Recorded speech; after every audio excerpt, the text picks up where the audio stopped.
Hi everybody, welcome back to our Friday Health Tips series. We're here in the Healthy Eats classroom and my name is Renee. I'm the Community Engagement Coordinator for the Memorial Foundation. Today we're here with Ineke and Elania and their lesson is Plants to Personalize Your Plate. Isn't that a fun alliteration? Plants to Personalize Your Plate. It's in honor of National Nutrition Month. We did post all of the recipes in the event this month, so go over to that event page here and grab those recipes so you have them for later this weekend or for tonight, or maybe you saw them earlier this week and you bought all the ingredients and you're cooking along. Even better, we'd love for you to cook along, tell us how it's going, ask any questions.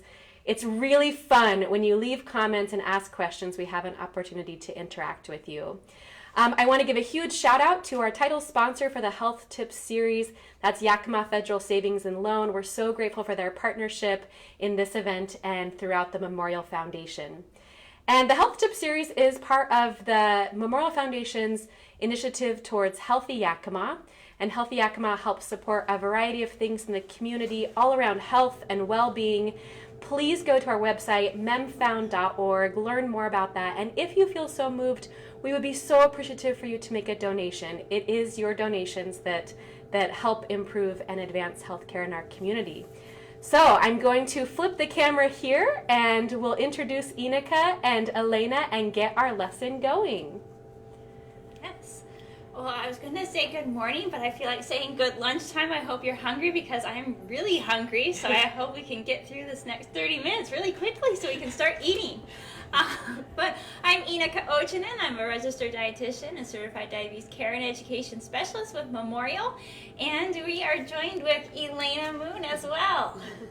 Hi, I'm Elania. I'm the owner of Healthy Eats Nutrition and Healthy Eats Classroom. And I love doing these with Ineke and also teaching cooking classes, which will be coming back this month. Yeah, so we'll be having more opportunities through also Elania's business. So we like to keep you up to date with that because you might actually get an opportunity to taste the food with the other opportunities coming up. So as Renee was sharing with you, it is National Nutrition Month, and so every year the American Dietetic Association comes up with a theme to promote, and this year was Personalize Your Plate, and we just added plants to personalize your plate. So really what it is for this year is not really talking about what kind of nutrition to prevent chronic diseases or anything like that, but just really how, instead of thinking of a one-size-fits-all approach, is how can we make these healthy, delicious foods fit into your day. And so we really hope that if you're watching this live, that you put in comments and questions. So if there's something you're like, I don't care for this, what could be a substitute? Put that question in there. So we're going to be talking about it, but in case we miss something that, or you maybe have an allergy that we could address for you, bring that up. And if you are watching this recorded, still put your comments in because we will be looking out for them and answering them after the recording as well. So what we're going to start with is the Moroccan cauliflower rice. And so this is a really fun way to incorporate antioxidants from a whole bunch of spices. And I'm actually just going to show you some of the spices to begin with. So we have turmeric, which is known for its anti-inflammatory properties. And then we have cumin and coriander. And you can think of coriander is from cilantro. So the seed of cilantro as it dries and then it's ground up is coriander. So that's, and cinnamon. So those are what makes it the Moroccan spices. And so we're just going to turn our hot plate on.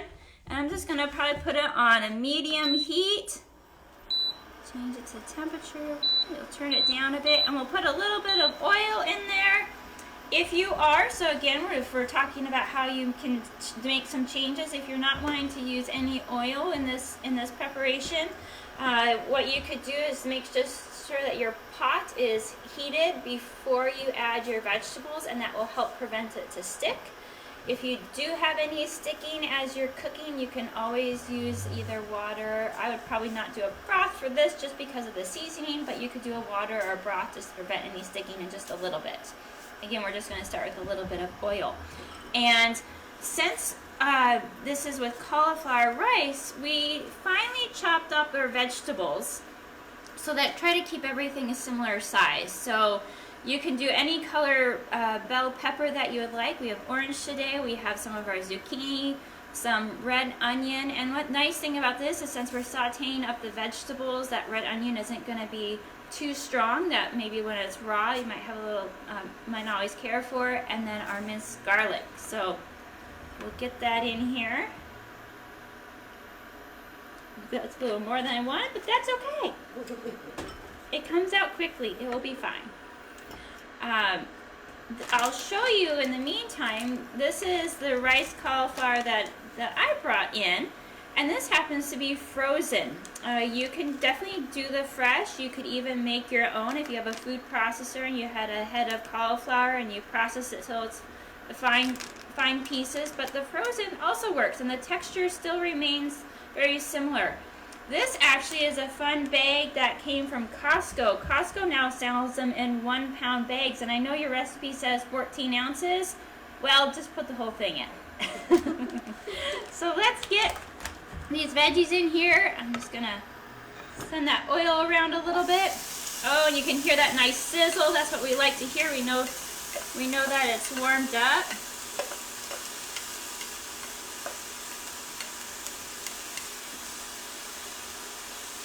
And we're just going to saute these a little bit just to get the moisture out. Just about 2 minutes or so. So we're not we still want to have some texture to them. So we're not going to make them kind of mushy. But again, this is something you could do any veggies that you like. So if you don't like a combination of these, or you really aren't a fan, or you don't have a red onion, you could still do a white onion. But it helps give it some color. So think of it too, if you're doing a substitution for vegetables, think of color. We eat first with our eyes. So it's a great way to finish like odds and ends vegetables too. So Could you talk about why all the veggies should be about the same size? So in terms of cooking, so some of this was also trying to make it same size as the cauliflower just in terms of the texture of it. But in cooking, then it's going to help cook uniformly. If we have maybe let's say our red onions were a lot smaller, but then also zucchini and peppers were a lot larger, they aren't going to cook all at the same time. So some things are going to become a lot softer before others. You might find with some of your veggies, like if you happen to put like carrots in here, you might want to start your carrots ahead of time because they're going to take longer than the peppers or the zucchini. I could really see like shredded carrots working in here though, because then if it was shredded carrots, I would just put it in all at one time. So if it's a really harder, firm, dense vegetable, you might want to start it a little early if you didn't finally chop it. Great question. So. And before you sauteed the vegetables, and this is a good tip, if you're already going to heat something up like your skillet, instead of heating up the oven to toast your almonds, just go ahead and toast them right in the skillet before you start putting your oil and everything else in the pan. So you see that they're just lightly browned. That's a good thing I put Elena in charge of this. As I always say, I burn my first batch and get the second batch right. If you aren't familiar with toasting, always keep your eyes on it. Don't leave it. It all of a sudden just goes really quickly, and that's what I always do. I leave it and I forget that I'm working on it, and so that's why it burns. Otherwise, it's super, super easy. This is a great way of adding a healthy fat to this, and by toasting it, you add a lot more flavor that you don't need as many either. And it's all the little slivers, so it really spreads out nicely. And so this is actually looking really good. We don't want to burn the garlic that's in here. So we're just going to start with that. And we're going to add our rice cauliflower. Now if you did frozen, you don't have to have it completely thawed to add it in. That's fine. So mine is pretty close to being thawed. There's still cold. There we go. Thank you. And then we're going to add our spices as well. And this is where we're going to get some of that really fun color. So if you wanted even a little more color, the turmeric doesn't it does provide some flavor, but it's more color, so you could always add a little bit more turmeric to this. What I love about Moroccan flavors is that you get a little bit of everything. There's that savory taste from the vegetables and the sauteing that gives, a little bit of the healthy fats, raisins, beans. I mean, really, this could be a complete meal. And you could do some substitutions with the cauliflower rice if you're concerned about maybe it not filling you up as much. But what kind of other grain could you use with this? So you could definitely do either like a quinoa if you're trying to keep it a smaller size, or brown rice. And I would encourage you even to have fun with the different grains or different rices too. So there is brown jasmine rice, brown basmati rice, and when you do start to cook more with your whole grains, you will start to notice the flavor and aroma of these different grains are all a little bit different. So you might really enjoy, like a basmati happens to be my go-to. I just find it much more pleasurable than just a plain brown rice. So you could do, if you want it a little bit, I feel it's a little bit more dense and a little bit larger, like a farro. But that would still work well with this, essentially for a similar size of ingredients. So, absolutely. You could even do a 50-50. So I made a curry last week, actually one of Elena's curries, and I was like, I want a little bit more veggies with this. And what I did was I did half of a brown basmati rice and half of rice cauliflower. And it just mixed that all up, put the curry sauce, and no one would ever know. So obviously I was eating it myself, but that's a great way if you're working with family or somebody you're trying to fit some veggies in, and maybe not everyone is game on that. Once you put the sauce on, and even when I had it blended, you couldn't really tell. You couldn't tell, you didn't taste anything different. So, great way of sneaking veggies in. Well, and who doesn't like something smothered in curry? Yeah, I mean, that's a way of sneaking those things in. Oh, yeah. So, definitely. I have a friend that doesn't like veggies, and so she sneaks veggies into her own food. And I think it's the most hilarious thing ever, but I gave her huge kudos, because who sneaks veggies into their own food and then eats them? So I'm just going to put a little bit of salt in here. We'll start with that. We'll give it a taste. We might want a little bit more because there's no other sodium coming from this recipe. This is actually looking really good. It smells great. And we're just kind of heating it through. And so it says about 5 minutes. Honestly, I think we're probably done. We don't have to go much further with this. So what we're going to add at the end. Now, what I do a full can of garbanzo beans, so maybe if that is, whether you don't tolerate the beans as well and you want to do a different lean protein or a different bean, you can definitely do that. But that is also what's going to help fill you up with this. Give you a little bit of starchy, some fiber, some protein versus veggies only. So we definitely want to incorporate something like that. The raisins are very traditional for Moroccan, and so I will be completely honest, I'm not a raisin fan, but this works beautifully in here, and you'll see it's just a quarter of a cup. So if you aren't sure, maybe start with a 2 tablespoons. Start with half that portion. And then a little cilantro or parsley. A lot of it's kind of for some flavor and also that color. So I'm just going to turn off the heat and put these in. Yeah, you could do golden raisins, you could do currants. You can really switch this up however you want, which is perfect for our topic today, which is just using what you have on hand and making it work. Absolutely. I really wish I had red pepper. The orange kind of blends in with the turmeric that absorbed into the rice cauliflower. And so just imagine if we had a little bit of red pops to this.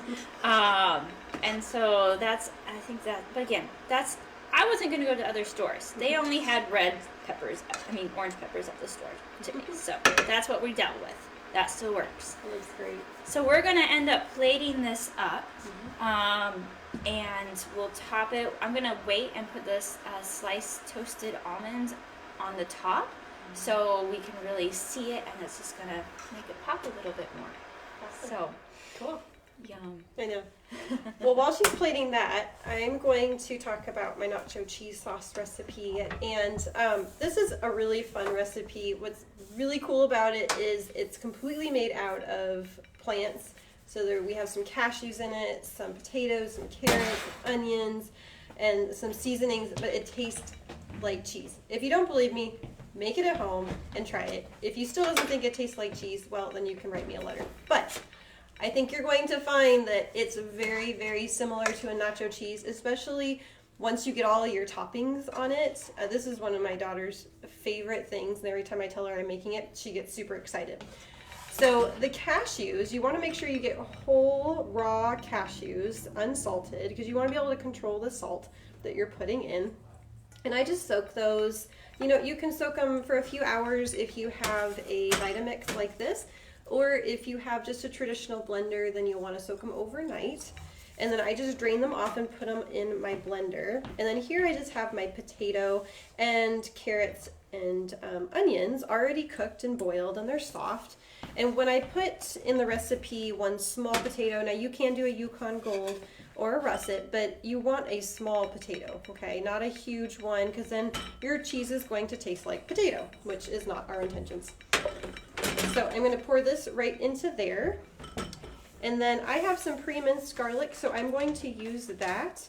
And a little bit of this diced tamed jalapeno. Now you can definitely do a hotter jalapeno, but I like these, and I like that they're diced up for me, so I can just sprinkle them over the top when I'm done making my nachos as well. So I have my garlic going in, and those tame jalapenos.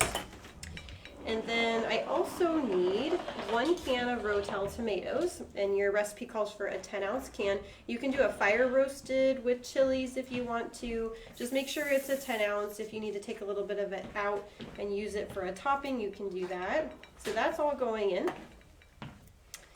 And then I also have just some basic taco seasoning. So whichever brand that you like, if you like the Taco Bell kind, or what is another one, Mission, or Ortega, or one of those. This is just a basic taco seasoning, and I have 1 tablespoon. There's even Mrs. Dash if you're wanting to watch sodium. Oh, there you go. Yeah. And yeah, do remember that it is adding a little salt. So if you need to cut back on how much salt you're adding, in addition to that, you can do that as well. And then this is nutritional yeast, and this is what's going to give us that nice cheesy taste. And if you've never bought this before, you can find it at most grocery stores. I always tend to like lean back when I do this because for some reason it always makes me cough. I think it has like a little bit of a powdery effect to it, and I'm always like, okay, I'm gonna stand back here. But it's really, really good, and it tastes like cheese. If you don't believe me, buy some, try it. Then you can still write me a letter. Okay. So we have 2 cups of water, and this is what's gonna help us blend it. All right, and then I'll add my salt and pepper here in a little bit, but I'm going to head over and blend it until it's completely smooth. So you want to see how smooth you can get this. There we go.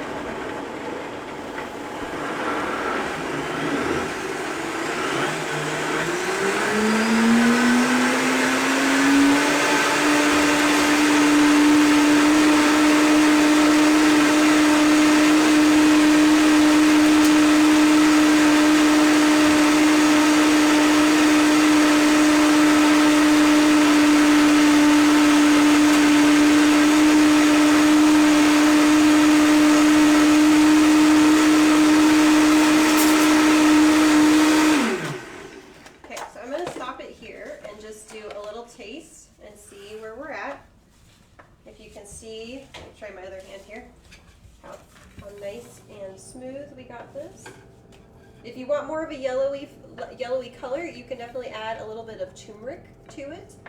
But if this is good just like it is, I'm going to try this. It's very good. It definitely needs salt. So I'm going to grab the salt. Ineke, you might not want to look at this. Well, and this is a great example of kind of choosing where you put the salt too. So like here you can have control with getting the taco seasoning. You could always do a low sodium that. But cheese is salty, so if you really want this to taste like cheese, you have to put salt in it. And what you will see is everything that we're serving this with doesn't have sodium. And so this is that adding that punch of flavor that really makes this this dip what you're looking for. Yeah. Yeah, and the cashews, they're unsalted. Yeah. The potatoes obviously need a little help with the salt. Yes. So everything in it is very bland. So when you taste it, you're going to be like, this needs some salt. What is she talking about? It tastes so good. So you do need to add it.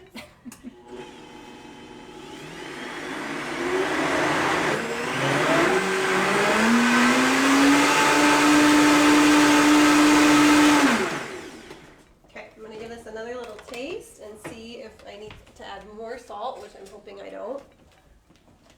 So I added about a teaspoon. She wants to add more. Go for it. Just a little titch. I really, it's funny. I used to be a spice wuss, and I could not handle spices. But now I like everything spicy. I don't know what's wrong with me.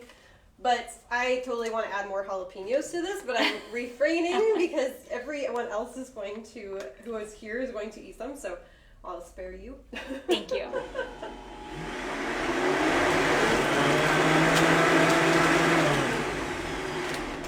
Okay, there it is. All right, we're good here. I'm gonna move this stuff out of the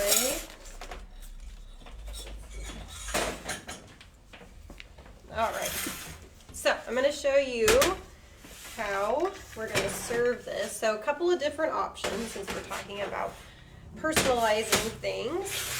Now, I thought of this after I got here, but I didn't bring any. But this could totally be like a topping or a sauce for like a taco salad, which would be really, really good. In the recipe, it does tell you to put it in a pot and heat it. So if you want more of a hot Nacho-Cheeze sauce, then definitely do that. Just keep in mind that the cashews will help to thicken. So if you are stirring it in the pot and it starts to get a little thicker, you can just add a little bit of water, just a titch, just to help it thin out a little bit. I was trying to figure out how to want to ladle this, and I figured, you know what, a soup ladle just feels right. There you go. Because it makes a ton of sauce. You can freeze some of it, but this will not go to waste in my house. Like we put this on everything.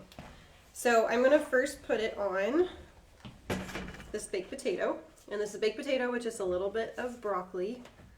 You can definitely add more. There we go. Yeah, I know. You gotta get that shot. And you could do a little bit of some green onion over the top. You could add a little bit more veggie if you want to. Add some more sauce. Add more sauce. As you eat it, I think you'll definitely want to add some more sauce. I see some openings in there, some gaps. Oh yeah. Well, when I eat this later, this is just for camera. I mean, I'm gonna like douse it. Yeah. And actually, this is your baked potato because you came in here hungry. Which I don't know why you would do that. It's like going to the grocery store hungry. You don't teach cooking classes hungry. I learned that one a long time ago. Okay, so nachos. Ooh, that looks so good. Oh, yum. Yeah. You're going to need a fork because I'm going to add so much stuff to this that you're going to need something to help wrap all of that up. So, Elena, I've got a couple questions while you're decorating the nachos. The first is, how long can this last in the freezer? In the freezer, I'd probably give it, depends on how you're sealing it. If you seal it really well, maybe a couple months. If you're like just throwing it in a bag and then tossing it in the freezer, maybe just a month before you start to see some freezer burn. But yeah, probably about And something too, sometimes when these come out of the freezer, if you don't like the texture, put it back in the blender and it's going to be super smooth. So that can be a way again if you notice the texture changed a little bit. And then the other question is, when is your next cooking class? So we do have these Class in person, I should say. Oh yeah. Yeah. Clarification. Yeah. So there's actually going to be a class on March 27th from 5 to 7. And at first I will open it up to only my VIP list since we're only going to have about 18 people. and then it will be opened up to the public. So if you want to get into the class and you want to be part of my VIP list and snag a spot to come in person, then you can sign up at healthyeatsnutrition.com/VIP-list, and I can post that in the comments as well. And then it'll also be a hybrid class, so we'll also be videoing it as well, so that you can watch the Zoom live with us, like you're at home, but like you're here. And it will be an Indian at home class.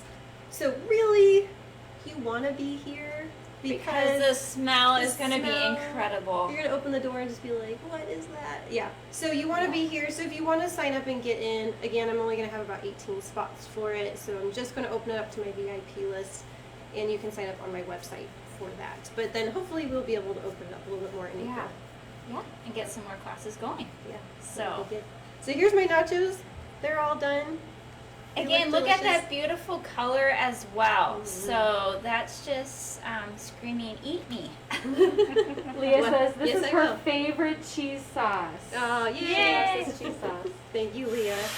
Yeah, and again, if you want more of a nacho-y, bright, cheesy color, add a little bit of turmeric to it. That'll kind of make it look more like a cheddar-y kind of sauce. But I like it just like this, and it tastes delicious, especially on some chips. Absolutely. This is my favorite. Absolutely. And you have one more yes, awesome salad that you're going to show us. So we have a Deli chicken chickpea salad with grapes and walnuts. So this is super easy, and this is just like a rendition of a chicken salad. And this is a way that if you're wanting to incorporate more plants or how to incorporate some beans, garbanzo beans are a great option for putting in here. So this is just a can of drained and rinsed garbanzo beans, and we're just going to use a potato masher. If you don't have this at home, you could use your fork to mash these up. And what's fun with this is you could do whatever texture you want. If you want to really more puree it, you could even just pulse it in your food processor. Or you could just keep mashing this if you didn't have a food processor. If you're looking at this and you're like noticing, so with the garbanzo beans, all these little skins are coming off. That's okay, you can leave them. Once we eat this, you aren't gonna notice it all mixed. It's gonna be all mixed together, so don't worry about it. You'll spend forever prepping this if you try to remove the skins. Just a little bit more roughage for you. So I'm just gonna clean off this a little bit. I'm gonna leave it like that. So we're gonna have a little bit of chunky texture to it. And once you get at the texture that you're looking for, we already have our sliced celery. We have some green onions. Our grapes are sliced in half, and some chopped walnuts. So yes, kind of like that deli chicken. And so we're just gonna toss that in there. And I'm gonna get a little bit larger spoon to stir that. So super simple. We won't get too picky with stirring it right now because we still need to add some of our seasoning. And so what we have is a mayonnaise, and if you like, you can do a plant-based mayonnaise or a normal one. There's some grainy Dijon mustard, dill. We have some salt and pepper, and then also there's the poultry seasoning, which is classic in here. So we're just gonna add all that. Could have mixed it in before, but that's okay.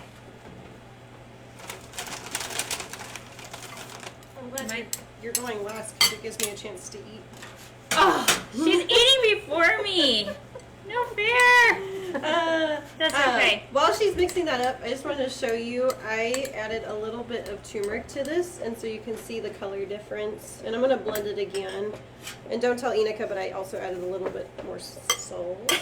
Because I have a problem. But yeah, I just added a little bit of turmeric, and it really brightened up the sauce. So yeah, it was about a half of a teaspoon. Okay. So half a teaspoon. Yum. And again, the nice thing with turmeric, just as we were talking with the Moroccan cauliflower rice, is it's not adding tons of flavor, and so you can get away with adding some more without really affecting the flavor or compromising it. So there is our salad. Look at how delicious it is, the color that's on that. And now you have a lot of different options on how you can serve this. If you feel like this might be a little bit heavier and you're wanting to serve it on something lighter, you could serve it like on spinach or some kind of greens. So it might be like a salad topper. You could serve this on a sandwich. So what we have today is actually, it's a unique option, but hey, it's fun. This is an arepa. So an arepa is made mainly out of cornmeal, or masa, I should say. That'd be more traditional, I should say. And this is basically, if you were to have a slice, like a thin-wich bread or a sandwich, that's how it's used. And so we could just top that, and we'll end up making it nice and pretty, but just to get an idea, you could top it and put it on there. You can serve it on crackers, so we'll dish it up that way as well. So, it's really unlimited. One other option, which I cut open an avocado. If you're an avocado fan, I put some of that Moroccan cauliflower rice in the avocado. But you could also put your chicken salad sandwich, chickpea salad sandwich in there like this. You could put this also in a cantaloupe. If you had a cantaloupe and you take out the seeds and then that nice lovely opening, you could stuff it with this salad as well, and that would be really refreshing in the summer. So wonderful options. I hope you enjoyed this. Please put any questions that you have on there. We definitely have some likes and loves and laughter about our extra salt added. So that was much appreciated. We'll get a nicer finish plating that up. What I'd like to encourage you, in terms of these virtual classes, again, these are on the second Friday of every month. So we'll be having in April again. And April is Irritable Bowel Syndrome Awareness Month. And so we're going to be talking about plants to improve your gut health. And so not just specifically about irritable bowel, but just gut health with that in mind. And so Elena and I are going to come up with 3 fun recipes that will help you with your good gut bacteria and share with you the research related to that. So come hungry. I hope you enjoy. I hope you make these recipes. Thank you for joining us. Thanks for joining. Yeah. Bye. Bye.